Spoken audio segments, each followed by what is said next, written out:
de la Rosa. Él es investigador del TEC de Monterrey, también es de la Iniciativa de Educación con Equidad y Calidad. Y bueno, pues investigador. Gracias, Roberto de la Rosa, por estar con nosotros. Muy buenas tardes. Hola, ¿qué tal, Mitzi? Muy buenas tardes. ¿Cómo estás? Un gusto platicar contigo y con el auditorio. Muchísimas gracias, sobre todo en el contexto en el que tenemos el día de hoy este tema. Nos preguntamos, ¿México de verdad es el más indicado para dar un discurso a través de nuestro presidente sobre combate a la corrupción? Y es que, como sabemos, será el próximo 9 de noviembre cuando acuda hasta Nueva York para dar este mensaje. Él mismo lo ha dicho: hablaré de lo que considero es la principal o el principal problema en el mundo, y sí lo es, me imagino, Roberto, la corrupción que produce desigualdad. El asunto es que hay varios ejemplos todavía actuales, personas cercanas al mismo presidente, funcionarios en activo, y que sigue presentándose este mismo problema que es un flagelo para toda la sociedad. Así es, Mitzi. Es todo un reto el planteamiento que formula el presidente de acudir a Naciones Unidas, a la ONU, justamente cuando México ahora pues se convierte en otra vez miembro por quinta ocasión del Consejo de Seguridad. Es un reto porque efectivamente la estrategia del presidente se sustenta en dos pilares, básicamente en concentrar de nueva cuenta poder en la figura del Ejecutivo, es decir, en el presidente, y en un segundo pilar que tiene que ver con la austeridad, que ha tenido muchísimas consecuencias y que se ha implementado a costa incluso de derechos fundamentales. El presidente nos dice que va a Naciones Unidas a platicar a exponer el modelo de su gobierno, de su administración y de lo exitoso que ha sido. Ha sido exitoso, nos comenta el presidente, porque no se ha endeudado, porque hay crecimiento económico. Sin embargo, pues hay que decir que México ha sido una de las economías más afectadas justamente por la crisis de la pandemia, y que el efecto de crecimiento económico pues es un efecto rebote, y por tanto, como disminuyó mucho su crecimiento económico, en la misma forma va a aumentar mucho el crecimiento económico. Entonces, el secreto, la receta del presidente que nos dice que va a exponer en Naciones Unidas tiene que ver justamente con el combate a la corrupción, cero corrupción, cero impunidad, y la estrategia del presidente realmente no ha arrojado todavía los resultados que permita, plantear esto en un escenario internacional, porque evidentemente tenemos un tema de que hay figuras centrales de su gobierno que están involucradas en actos de corrupción. Están los clásicos, el tema de Lomelí, de Barthes, de Irmeréndira Sandoval, o incluso unos nuevos unos nuevos nombres que han salido a partir de los Pandora Papers, a partir de, por ejemplo, Julio Scherer, el senador Guadiana, Julia Abdalá, que también está relacionada con Manuel Bartlett. El escenario es complejo plantear estos éxitos en el combate a la corrupción y que eso desemboque en una mejor forma de gobierno. Tenemos que el riesgo verdadero de la estrategia del presidente tiene que ver con estos dos pilares que comentaba en un inicio. La concentración de poder en el Ejecutivo, porque esta concentración de poder se refleja en los ataques que han recibido algunos organismos constitucionales autónomos, o incluso en impulsar algunas reformas constitucionales, como podemos ahora ver con la reforma eléctrica, en donde se reconcentra el poder en el Ejecutivo Federal. Y la austeridad, que ha tenido consecuencias pues sumamente lamentables. Podemos recapitular el tema del aeropuerto, el tema de las guarderías, el tema de, por ejemplo, el abastecimiento de medicinas o la escasez de medicamentos, tratamientos médicos especializados, por ejemplo, el cáncer, retrovirales para atención a personas con VIH. La lista es muy larga, y sin duda es muy difícil para el presidente plantear estos resultados en Naciones Unidas, y más plantearlo como un tema de logro. Sí, es decir, en papel, de hecho, en otras palabras, como si fuera una presentación de una tesis para poder graduarnos de la carrera, suena bastante bien y ojalá pudiera ser incluso viable. Sin embargo, en los hechos, Roberto, es lo que no se ha visto, y lo vemos allí en los reportes que se da a nivel internacional de que en la región de América Latina y el Caribe, México fue el peor de 32 países. ¿Qué nos está diciendo esto, que es completamente contrario al discurso? Efectivamente, estos resultados a los que amablemente nos comentas, Mitzi, son los presentados hace escasos días por World Justice Project, ¿no? Y básicamente en este índice, que es un agregado de muchas cosas, uno de los componentes tiene que ver justamente con la incidencia de la corrupción en este análisis a nivel país y comparativo que se hace entre países. Integra este subcomponente del índice tres temas importantes en el combate a la corrupción: el tema de sobornos, el tema del conflicto, el manejo del conflicto de interés en servidores públicos, y también el tema del peculado.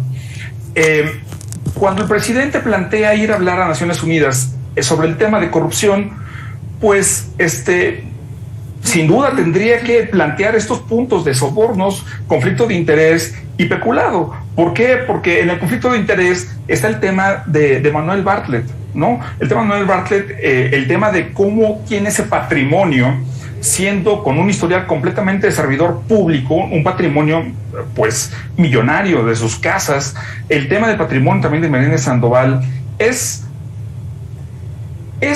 sumamente complicado para el presidente plantear una discusión en términos de una discusión global del combate a la corrupción que tenga que ver con la prevención, con la detección, con la investigación y la sanción de actos de corrupción. Hay ejemplos obvios, por ejemplo, el caso de Lozoya, en donde se ha ajustado a la figura de testigo para poder gozar de algunos beneficios, o el tema también de Ancira, de Alonso Ancira, el tema de agronitrogenados y estas plantas que compró Pemex en la administración anterior a sobreprecio, que ahora está en libertad y que ha incumplido incluso el acuerdo reparatorio al que llegó con Pemex. Pues sin duda hay muchos factores que contrastan con este optimismo del presidente en el combate a la corrupción. Sí, hay situaciones que no cuadran y tú ahorita los acabas de enlistar y todavía faltan muchos más. Platicábamos hace unos momentos en el anterior espacio que es como los 12 pasos de los alcohólicos, ¿no, Roberto? El primero es aceptar que existe un problema, que en este caso es el alcoholismo, pero si lo ponemos con similitud con el tema de la corrupción, tampoco se está aceptando en el actual gobierno que existe y que sigue estando vigente.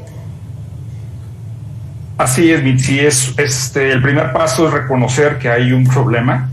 El ejemplo que nos das es muy útil justamente porque reconocer que las cosas en el Ejecutivo Federal no están funcionando de acuerdo al plan, pues bueno, parte también de que se generaron las expectativas en 2018, y generar expectativas es sumamente delicado porque cuando no se cumplen, los ciudadanos se desencantan, ¿no? Incluso también en los recientes días se presentó el Latinobarómetro, que nos reflejan justamente este contexto en la región, incluso en los países, de cómo hay una insatisfacción con la democracia como sistema de gobierno que tiene que ver justamente con los privilegios que se han generado. Y la administración actual, cuando no reconoce, por ejemplo, por dar un ejemplo, aterrizarlo a algo específico, el tema de las contrataciones públicas y la enorme cantidad de contratos y recursos que están asignando, por la excepción de la licitación pública, que en principio es el mecanismo más transparente de que tiene el gobierno para comprar, pues y más cuando prometió en la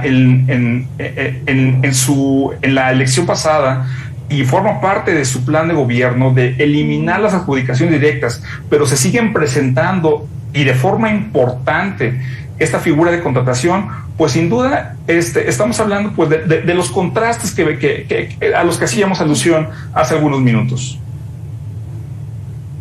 Así es. Déjame preguntarte dos cosas y al mismo tiempo vamos a escuchar lo que también nos dijo Leonardo Núñez de Mexicanos contra la Corrupción y la Impunidad. La primera es, ¿estamos peor que antes? Porque de repente llegamos a pensar que cuando pensábamos que estábamos peor, pues no estábamos tan peor. Esa es una. Y por el otro lado, ¿estamos lejos de erradicar la corrupción en nuestro país? Escuchemos por favor a Leonardo Núñez.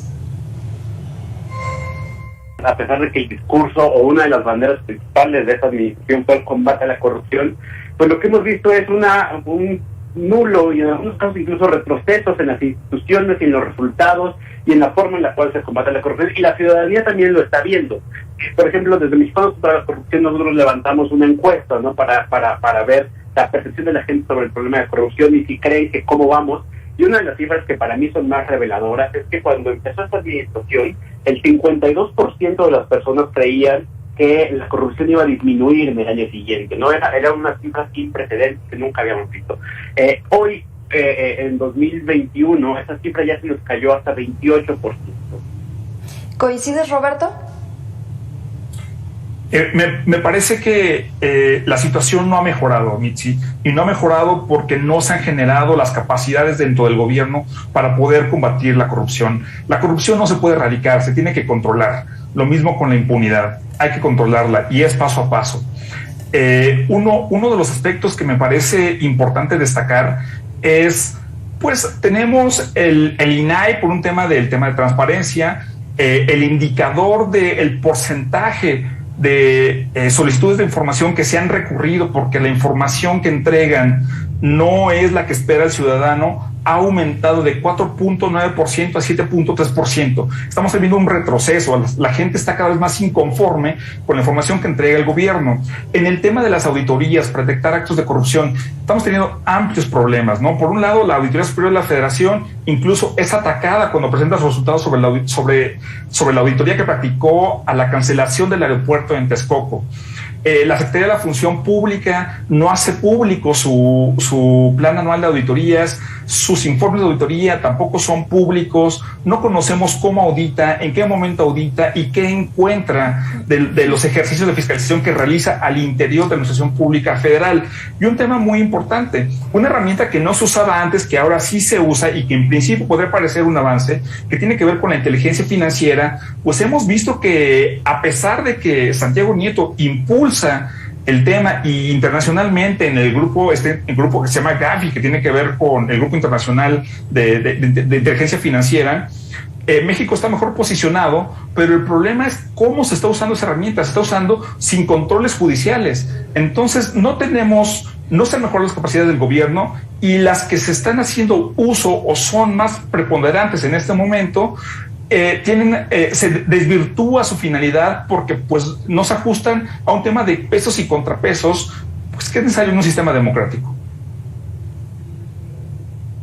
Así es, y esto me parece muy grave porque si bien regresamos un poco al principio de lo que decía el presidente, la corrupción produce desigualdad, de ahí podemos ver también qué registros en nuestro país que sigue permeando esta situación y bueno, incluido con lo de la pandemia, Roberto, porque la pandemia también lo que vino a visibilizar es precisamente este asunto de la desigualdad, sin acceso adecuado a la salud, sin acceso adecuado a la educación, incluso con las clases a distancia, en fin, una serie de situaciones que pudieran llegar a agravarse. ¿Lo ves así en los próximos meses? La crisis sanitaria de la pandemia justamente acentuó muchísimas desigualdades. Me parece que la más importante y a la que le hemos prestado menos atención tiene que ver con la crisis educativa. Fueron 19 meses de cierre de las escuelas que plantean en este momento pues retos importantísimos a la autoridad federal y a las autoridades de los estados. Son corresponsables las dos. Y al día no conocemos cuál es el diagnóstico que tiene la autoridad en los dos niveles sobre las afectaciones que tuvieron los niños y jóvenes, ¿no? Por estar 19 meses con clases a distancia. No conocemos cómo se va a enfrentar esta crisis, cómo se van a recuperar los aprendizajes, cómo se van a superar las crisis socioemocionales o las afectaciones socioemocionales que también tuvieron los estudiantes. Es un fenómeno sumamente grave al que no se le ha prestado la atención y no se le ha prestado la atención porque estamos en otros temas, estamos en el discurso, estamos en que el presidente va a Naciones Unidas, estamos con la reforma, con la discusión de ciertas reformas, la revocación de mandato, la reforma eléctrica, pero los temas que afectan a los ciudadanos, que afectan a los hogares, porque la educación es el subsistema social más grande que moviliza a la mayor cantidad de personas todos los días, no se le ha prestado la atención. El tema del presupuesto educativo es grave, o sea, incluso desaparecen las escuelas de tiempo completo. ¿Cuáles son las alternativas que está planteando el gobierno para poder enfrentar la crisis no se conocen hoy en día. ¿Qué pasa con los recursos que no se fiscalizan? Lo mencionabas hace unos momentos de alguna forma, precisamente estos recursos que se están entregando de manera directa. Escuchábamos también el caso de Michoacán con la nueva administración, en donde ya se van a retirar estos bloqueos, ya se retira de estos maestros a los cuales no se les había pagado, y hay un recurso extra que va a venir del gobierno federal, pero no se habla exactamente de dónde será traído. Estos recursos de alguna forma entregados de manera discrecional, ¿esto no abre mucho más la ventana a la corrupción?